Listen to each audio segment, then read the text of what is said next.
everybody, this is Jennifer Blevin-Smith with Integral Clinic Solutions, and you're watching my YouTube channel, Navigating the Business of Medicine.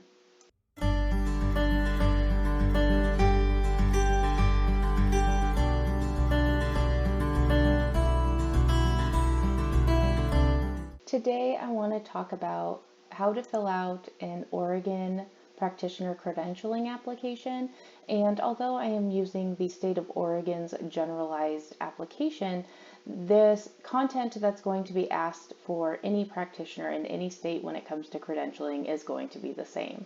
So I'm going to go through this. It will be a two-part video, one released early in the week, and then the second part will be later in the week. And we're just going to go over some of the details that need to be addressed by you when you're filling this out.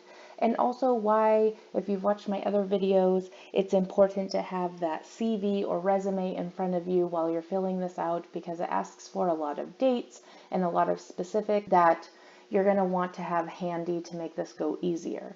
Now, if you do use the CAQH platform that I've talked about, once you fill out all the information on there, it does allow you to give an option to print your credentialing application, and it will pre-fill everything in those spots based on what you entered in the CAQH.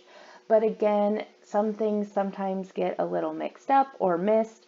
So it's a good thing to understand what the application is asking for, what needs to be filled out to make sure that you are not missing anything in when you're doing this, because if you delay and mess up entering or omit something, it will get sent back to you and it will extend the process of credentialing. So let's jump in. I will put the link to the Oregon Practitioner Credentialing application in the description for the videos, but your state most likely has one as well, and you can just go by Googling, look for Washington Practitioner Credentialing Application or Georgia Practitioner Credentialing Application. And I always check which version it is. So this one is from 2012. I believe that is the most recent. So that is something that you'll want to pay attention to and make sure that you're using the most recent that you can find when you start this process. The nice thing about this link that I found has a glossary at the end. And so if you go to page 15, as you can see here, there's a glossary of terms and acronyms, because if you haven't noticed already, the medical field likes to use a lot of acronyms, and sometimes they're very self-explanatory and other times they are not. So this specific application that I found actually has some of the terms and acronym definitions, which is really helpful, especially when it comes to certain things such as admitting privileges, and we'll get to that eventually when it comes to when you have hospital privileges, and what all the different options they list are. So this is just something you might want to look over before you start.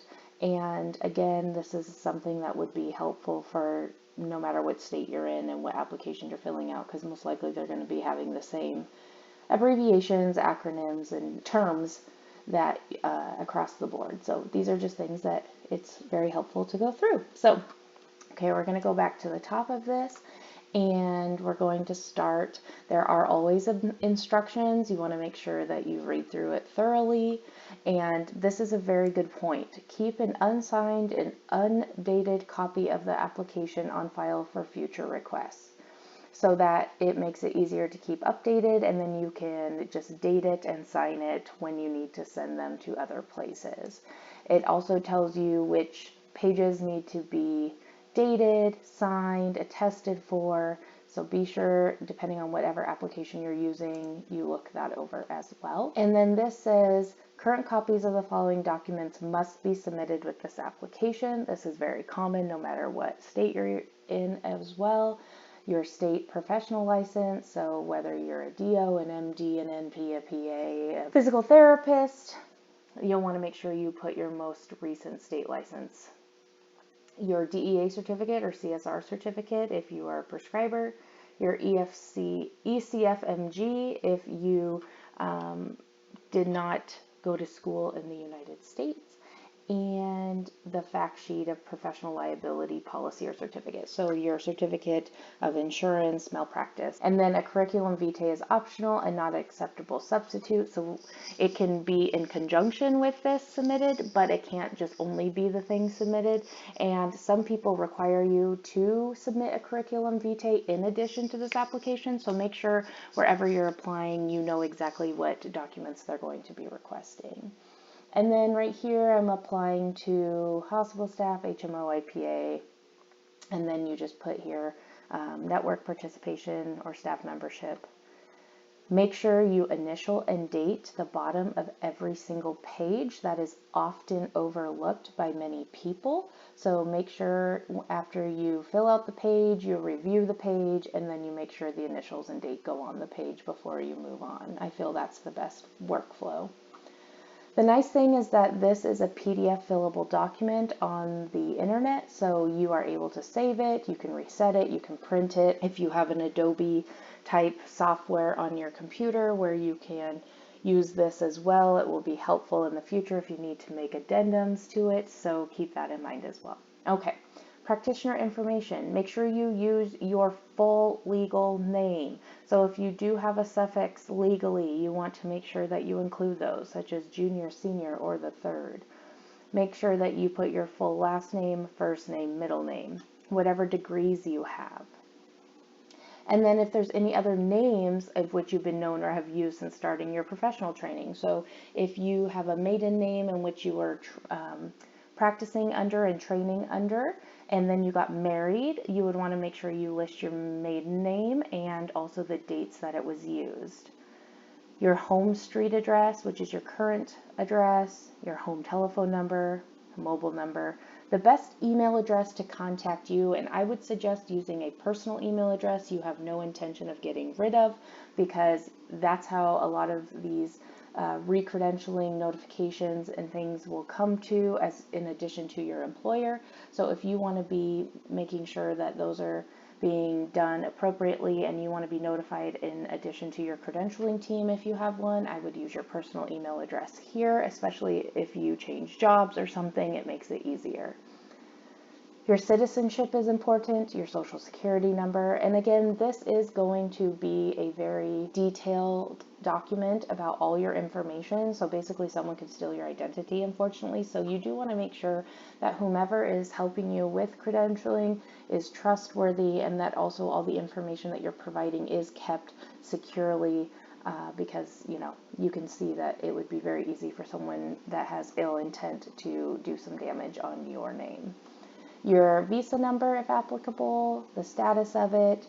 Here's your ECFMG number, so if you went to medical school overseas, and the month and year issued. A lot of times they'll want more information in addition to that, but this is a good start. Here's all your specialty information. Do the best that you can. Make sure that you do click all of these options depending on what you're going to be doing or intending to be doing in whatever space this is being submitted on your behalf. Here's your board certification, recertification information. Make sure that you list everything and don't skip anything. If you are not board certified, you need to make sure you click this little does not apply box, or they will send it back to you and say that you missed a section. The thing that I would suggest is putting your most recent first. And so in chronological order, put your most recent to the past. And then if you're not currently board certified, you need to describe if you intend to be certified, or if you have any other kind of information that would be helpful in this submission. So you would just put it right here. Again, this is what I was talking about, your initials and the date. And if someone else is filling this out on your behalf, these are the initials of the practitioner in which the application is being filled out, not the person filling out the application. So if this was for myself, I would put JRBS, and if someone was filling out on my behalf, they would still use my initials. Here's other certifications. You want to make sure you fill that out to the best of your ability. See, it includes any kind of basic life support, advanced care life support, PALS. Make sure you put all that in there. Practice information. So this is the practice in which you are intending to practice now, or where you're at now. This is your most recent. So let's say you're in between jobs and you're filling this out for a new location, you would put that information here. So you would put their name of the clinic or affiliation here, then the address, billing information. You need to have the credentialing contacts information if it's someone other than yourself. If they have more than one location, have spaces for that, who the office manager is. They want to make sure that they can call and check on anything that they need to. And if you have other or additional locations that won't fit on here, again, you will use a separate sheet of paper. That is always encouraged in any of these places where you have additional information to add. You don't just omit it, you actually add it onto like a Word document, and you would title it Practice Information, page 2, and you would submit it in conjunction with this. Initial and date, practice call coverage. This is really important. So they want to make sure that if they're going to be credentialing you under their insurance group or insurance plan, that there are going to be people that will be helping you take care of the patients, and that includes practice call coverage. So you want to make sure that before you fill this out or someone fills it out on your behalf, that they have this information. And you want to make sure that you have their specialty.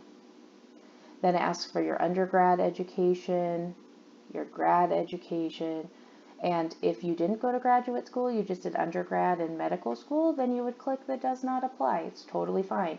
But by clicking this box, it's showing that you did not miss it by accident, that it does not apply, and then you can move on. And what I suggest doing, if there's a spot that doesn't apply to you, I like to put N/A so that they know that you did see it. If there's not a does not apply box, you can do N/A. They know that it wasn't omitted by accident, and they can move on with reviewing the rest of your application. Again, attach additional sheets if necessary. But you need to make sure that you have the address of the professional schools. Google is very helpful with that. If you don't know it off the top of your head, that's what I usually do. But you need to make sure that all the names of the schools, the dates in which you were in school, or the dates that you got your certifications, that they all match whatever is on your CV and on your resume if you have one or the other. Post-grad year 1 internship. If it doesn't apply, it does not apply. Your residencies, if you don't have a residency, you didn't do a residency for whatever reason, does not apply.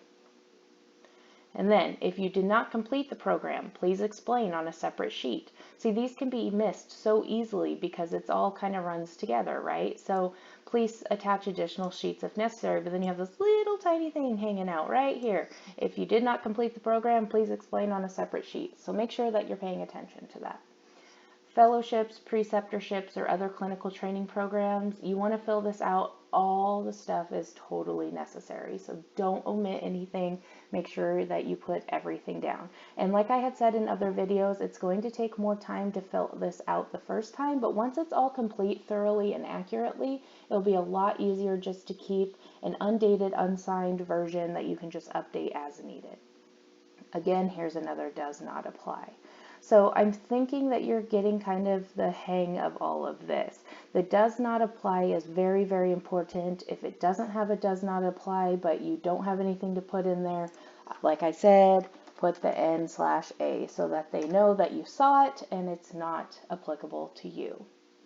The thing is that they want to know everything about you, and they want to be able to go back and check up on this and make sure what you're entering is accurate. It's like a very thorough background check, right? So you just want to make sure that if there's anything that you answered no to, or that you did not do, you want to make sure that you explain on a separate sheet.